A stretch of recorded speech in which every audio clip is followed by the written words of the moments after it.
Good morning class. नमस्कार दोस्तों, मैं प्रतीक सिंह आप सबके बीच लेकर के आए हूँ एनालाइजर ऐप का CGSI का साइंस MCQ का सीरीज भाग 14 भाग 14। चलिए हम क्वेश्चन का चालू करते हैं, क्योंकि ये रिवीजन पर्पज से है तो इसमें हम क्वेश्चन आंसर बेसिस पे इसको कंप्लीट करेंगे, एक्सप्लेनेशन इसमें नहीं रहेगी। तो पहला क्वेश्चन है, कुछ लोगों का सोचना है कि तेजी से बढ़ रही ऊर्जा की जरूरत पूरी करने के लिए भारत को थोरियम को नाभिकीय ऊर्जा के भविष्य के ईंधन के रूप में विकसित करने के लिए शोध और विकास करना चाहिए। इस संदर्भ में थोरियम यूरेनियम की तुलना में कैसे अधिक लाभकारी है।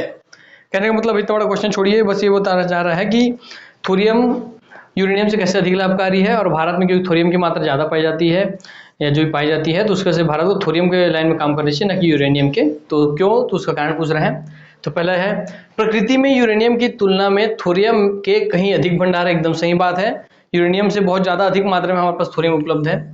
उत्खनन प्राप्त खनिज से मिलने वाली प्रतीक है। जब हम उत्खनन, मान लीजिए आप एक तरफ से यूरेनियम निकाल रहे हैं जमीन से सीधा, और एक तरफ से यूरेनियम निकाल रहे हैं, एक तरफ यूरेनियम निकाल रहे हैं, एक तरफ आप जो थोरियम निकाल रहे हैं, जो उत्खनित हुई है उसको भी आप एनरिच्ड नहीं किए हैं, इसको समृद्धिकरण नहीं किए हैं, जो जमीन से डायरेक्ट मिली है, तो उसके प्रति इकाई द्रव्यमान ऊर्जा की तुलना की जाए तो थोरियम प्राकृतिक यूरेनियम की तुलना में कहीं अधिक ऊर्जा उत्पन्न करता है। ये सही बात है। देखिए, जब भी प्रकृति से डायरेक्ट निकाले हैं और दोनों के प्राप्त ऊर्जा का हम प्रति इकांक द्रव्यमान लेते हैं, मान लीजिए इसका 1 ग्राम इसका 1 ग्राम लेते हैं और ऊर्जा की तुलना करते हैं कितना ऊर्जा मिलेगा, तो थोरियम में जरूर मिलेगा ज़्यादा ऊर्जा। मगर क्योंकि थोरियम को एनरिच्ड समृद्ध करने का हमारे पास तकनीकी नहीं है, और यूरेनियम को एनरिच्ड करके यूरेनियम 285 से 238 से 235 कर दिया जाता है। एनरिच्ड यूरेनियम, जो समृद्ध यूरेनियम होता है वो 230 यूरेनियम 235 है। तो 235 यूरेनियम में बहुत ज़्यादा ऊर्जा प्राप्त होती है हमको, जबकि हमारे पास थोरियम के लिए वैसा विज्ञान नहीं है, तो वही बोला जा रहा है। तो ये भी सही है कि जब उत्खनन होकर प्राप्त हुआ है तो जाहिर सी बात थोरियम में ज़्यादा ही मिलेगी। थोरियम यूरेनियम की तुलना में कम नुकसानदेह अपशिष्ट उत्पादित करता है। ये भी सही है।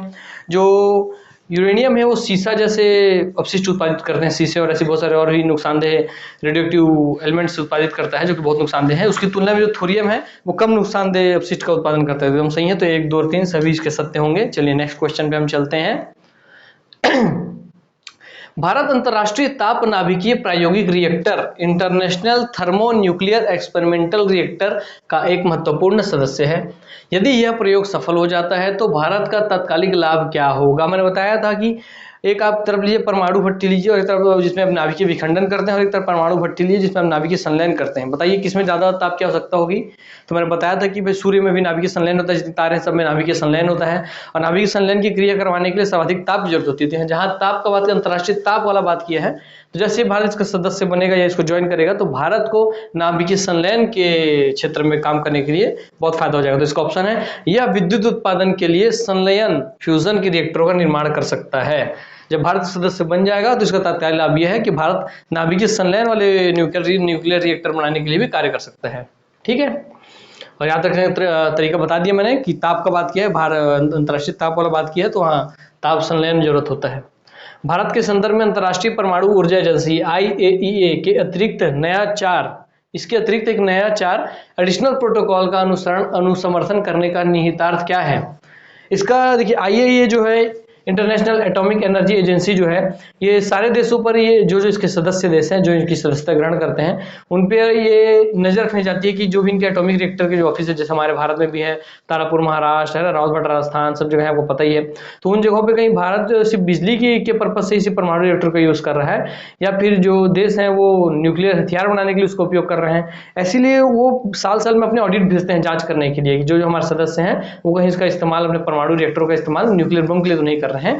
तो वही IAEA का काम है। और उसके अतिरिक्त जो नया 4 एडिशनल प्रोटोकॉल है, ये भी यही है कि इसमें जो भी देश ऐसे हैं जो कि परमाणु रिएक्टर बसाएंगे, तो असैनिक परमाणु रिएक्टर, तो एडिशनल प्रोटोकॉल में क्या कहा जाता है कि असैनिक परमाणु रिएक्टर IAEA के रक्षा उपायोग के अधीन आ जाते हैं। तो यह असैनिक परमाणु रिएक्टर IAEA के रक्षा उपायोग के अधीन आ जाते हैं। इसको समझाता हूं मैं। असैनिक परमाणु रिएक्टर अर्थात किसी देश के ऐसे परमाणु रिएक्टर जो सेना के हाथ में नहीं है, जैसे हमारे देश में जितने भी होते हैं सेना के निहितार्थ नहीं है, तो ऐसे रिएक्टर IAEA के रक्षा उपायों के अधीन आ जाते हैं। रक्षा उपायों में रक्षा के उपायों के अधीन आ जाते हैं। मतलब इसका सिंपल सा मतलब ये है कि वहाँ पे IAEA जांच के लिए आ सकती है। वो सदस्य नहीं है, मगर फिर भी जिसने, जो IAEA के सदस्य नहीं, फिर भी अगर वो एडिशनल प्रोटोकॉल ले रहा है तो भी उसके जो असैन्य परमाणु रिएक्टर है ना, सैन्य परमाणु रिएक्टर में IAEA को जांच का परमिशन नहीं रहेगा। और जबकि वो IAEA के सदस्य बनता है तो दोनों जगह जा सकता है। मगर अगर असैन्य एडिशनल प्रोटोकॉल लेता है तो केवल उसके असैन्य परमाणु रिएक्टर का ही जांच कर सकता है वो। ठीक है, चलिए आगे बढ़ते हैं।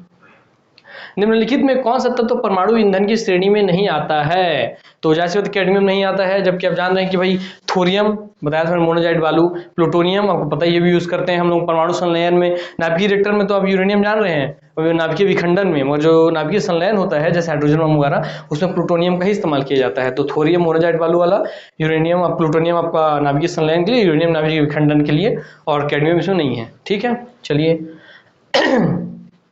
अणु शक्ति से नहीं संबंधित, मतलब जो अणु शक्ति संबंधित नहीं है, खनिज को पहचानिए। मतलब ऐसा खनिज जिसमें एटॉमिक एक्टिविटी नहीं हो सकती, मतलब जिससे हम अणु शक्ति प्राप्त नहीं कर सकते हैं। ऐसा कौन सा? क्रोमियम है, सीधी बात है। मोनोजाइट से बताया मैंने, थोरियम से बताया, बेरिलियम से भी। ये तीनों के तीन रेडियो एक्टिव तत्व हैं। रेडियो एक्टिव तत्व मतलब इनसे कहीं ना कहीं हम अणु शक्ति प्राप्त कर सकते हैं, जबकि क्रोमियम से नहीं प्राप्त कर सकते हैं। अगले क्वेश्चन चलते हैं। न्यूक्लियर बम बनाने के लिए निम्न में से किसका उपयोग किया जाता है? तो आपको पता है न्यूक्लियर बम बनाने के लिए किसका उपयोग करते हैं, मैंने पीछे ही बताया था आपको कि न्यूक्लियर बम बनाने के लिए यूरेनियम का उपयोग करते हैं, और अगर हम हाइड्रोजन बम बनाएंगे तो प्लूटोनियम का उपयोग करते हैं। ठीक है, परमाणु बम का कार्यकारी सिद्धांत यूरेनियम का नाभिकीय विखंडन है, और हाइड्रोजन बम का कार्यकारी सिद्धांत है नाभिकीय संलयन। आप जानते ही हैं। तो ड्यूटोरियम का नाभिकीय संलयन, तो हाइड्रोजन बम बनाना है तो आपको ड्यूटोरियम का नाभिकीय संलयन कराना पड़ता है, क्योंकि ड्यूटेरियम क्या है, हाइड्रोजन के तीन समस्थानिक होते हैं, प्रोटियम, ड्यूटेरियम और ट्राइटियम। तो ड्यूटेरियम वाला बात है ये, उसके दूसरे जो समस्थानिक हाइड्रोजन के उसका बात कर रही है। पहला प्रोटोरियम, दूसरा प्रोटियम, दूसरा ड्यूटेरियम, तीसरा ट्राइटियम होता है। हाइड्रोजन बम विकसित किया गया था तो एडवर्ड टेलर द्वारा विकसित किया गया था, आपको पता ही है। यहाँ एडवर्ड होगा, ये एडवर्ड टेलर, माने ऑप्शन ए उसका आंसर होगा। उसके ए को मिस छोड़ दीजिए, मिस प्रिंटिंग है वो, तो इसका ऑप्शन होगा ए, एडवर्ड टेलर। और परमाणु बम आपको पता ही ऑटो हान है ना। यूरेनियम के रेडियोधर्मी विघटन का अंतिम उत्पाद होता है। यूरेनियम को मैंने बताया था शुरू में कि यूरेनियम का जब आप अंतिम उत्पाद प्राप्त करते हैं तो सीसा प्राप्त होता है। तो चलिए, इसलिए मोनोजाइट का यूज करने बोलते हैं क्योंकि उतने नुकसानदेह अपशिष्ट पैदा नहीं करता है करके। समृद्ध यूरेनियम होता है, माने समृद्ध, मैंने पहले बताया था एनरिच्ड यूरेनियम। अर्थात समृद्ध यूरेनियम क्या होता है, जब हमको भूगर्भ से प्राप्त होती है यूरेनियम, वो यूरेनियम 238-239 होती है, और उसको हम एनरिच्ड करके यूरेनियम 235 में बदलते हैं। मतलब जितना भी यूरेनियम में जब यूरेनियम 235 के आइसोटोप्स की मात्रा बढ़ेगी तो वो यूरेनियम एनरिच्ड यूरेनियम हो जाएगा। और इसी प्रक्रिया की जो तकनीकें यूज होती हैं, जैसे कि अमेरिका के पास इसकी बहुत अच्छी तकनीक है, तो वो उसके जितने भी रिएक्टर यूरेनियम 235 पे ही काम करते हैं, और इससे अधिक ऊर्जा प्राप्त होती है, कम मात्रा में अधिक से अधिक ऊर्जा प्राप्त हो पाती है जब आप यूरेनियम 235 एनरिच्ड यूरेनियम का इस्तेमाल करते हैं नाभिकीय विखंडन जैसे चीजों के लिए परमाणु रिएक्टर में।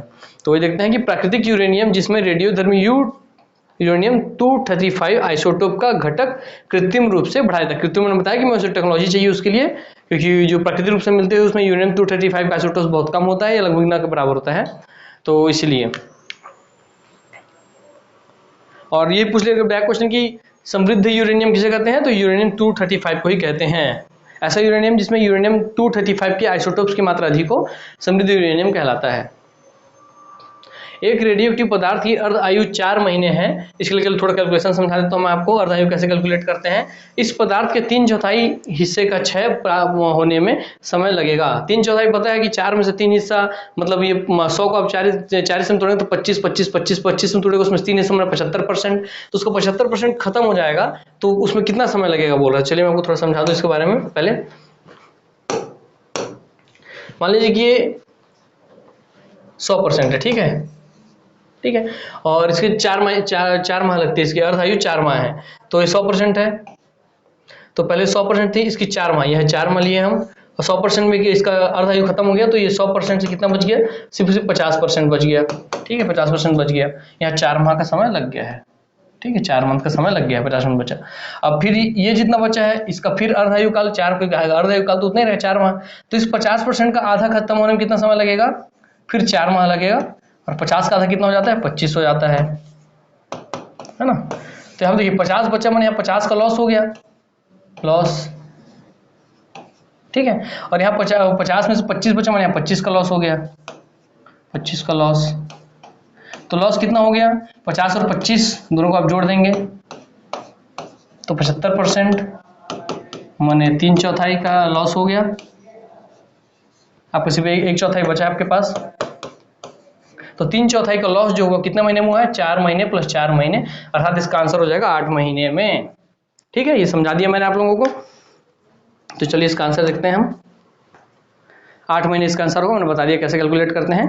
इसका आगे और ऐसे क्वेश्चन आएगा तो फिर मैं आपको एक्सप्लेन नहीं करूंगा, आप उसको कैलकुलेट करके देखिएगा इसी प्रिंसिपल पे, और अगर आप लोगों को कोई डाउट हो तो आप कमेंट में मैसेज कीजिएगा, मैं उसको बाद में एक्सप्लेन कर दूंगा। ठीक है, किसी भी घटनाभिक तत्व की अर्धायु 5 वर्ष की होती है। वही अर्धायु इसका 4 माह था, इसका 5 वर्ष है।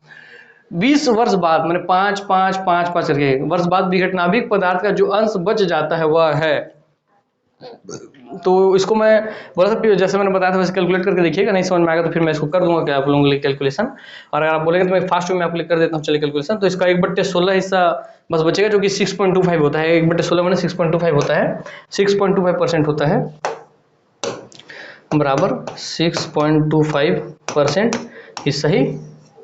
ठीक है, तो देखते हैं 5 वर्ष इसका आयु है, और 20 वर्ष के बाद आपको बताना है कि 20 वर्ष बाद विघटनाभिक पदार्थ का जो अंश बच जाता है वह है, तो उसमें बताया कि 1/16 से 6.25 बचेगा, तो परसेंट में हम कैलकुलेट करते हैं क्या आपको समझ में आसान हो जाए। 100% है, और 5 के 4 स्लॉट ले लेते हैं क्योंकि 20 साल तक हमको जाना है। तो 100 था, जैसे ही अब 5 साल का पूरा कर लिया, यहाँ से चालू 1 साल 2 साल 3 साल 4 साल 5 साल, जैसे 5 साल का पूरा हुआ तो यहाँ उसका आधा कितना बच गया, 50% बच गया। ठीक है, फिर वैसे 1 2 3 4 5 करके जैसे यहाँ 5 में आएगा यहाँ पर, तो 50 का कितना बच जाएगा, यहाँ पे 25% बच जाएगा। फिर ऐसे ऐसे करके 25 का जब आधा फिर खत्म हो जाएगा तो यहाँ कितना बच जाएगा, 12.5% बच जाएगा। फिर 5 5 5 करके जब लास्ट का 20वां साल आएगा तो यहाँ कितना बच जाएगा, 6.25% बच जाएगा। तो देखिए अब यहाँ 50% बचा, उसको फिर विघटन 25% बचा, 25 में 12.5% बचा, और जब 20वां साल आपको मिला तो 6.25% या 1/16 अनुपात में प्राप्त हो गया आपको। तो इसका आंसर ये हो गया। चलिए नेक्स्ट क्वेश्चन चलते हैं हम। निम्नलिखित में से कौन सा एक रेडियो एक्टिव नहीं है? तो जर्कोनियम याद रखिएगा, जर्कोनियम हमेशा हमको डाउट हो जाता है कि जर्कोनियम रेडियो एक्टिव है, इसलिए मैं क्वेश्चन लेके आया हूँ कि एग्जाम कई बार क्वेश्चन आता है और जर्कोनियम हमको ऐसा लगता है पढ़ा है सुना है तो ये होगा करके हम इसी को मार देते हैं, और इसमें हम फ्रांसियम वर्ग ले लेते हैं कि नहीं करके एस्टेंटाइन ले लेते हैं, मगर एस्टेंटाइन, फ्रांसियम और ट्रिटियम ये सब के सब आपके रेडियो एक्टिव तत्व हैं, जबकि जर्कोनियम नहीं है। तो कैसे याद रखना, जर्कोनियम हम मेरे को जरा देगा, मतलब जरा के मेरे 1 मार्क्स कम कर देगा एग्जाम में, इसलिए जर्कोनियम नहीं है क्योंकि नुकसानदायक है। ठीक है, आपके मार्क्स के लिए। चलिए, रेडियोधर्मी पदार्थ उत्सर्जित करता है, अल्फा बीटा गामा तीनों किरण उत्सर्जित करता है, ये आपको पता ही हो सभी। चलिए, अगर चालू नाभिकीय रिएक्टर में कंट्रोल छड़ों का उपयोग नहीं किया जाए तो वो अनियंत्रित हो जाएगी, क्योंकि वो कंट्रोल नहीं कर पाएगी, तो जो श्रृंखला प्रक्रिया है वो अनियंत्रित हो जाएगी। इसका आंसर वही हो जाएगा, चेन प्रक्रिया सीमा से बाहर चली जाएगी और अनियंत्रित हो जाएगी, और परमाणु रिएक्टर में विस्फोट हो जाएगा और हमें धन धान्य जीवन की हानि हो जाएगी।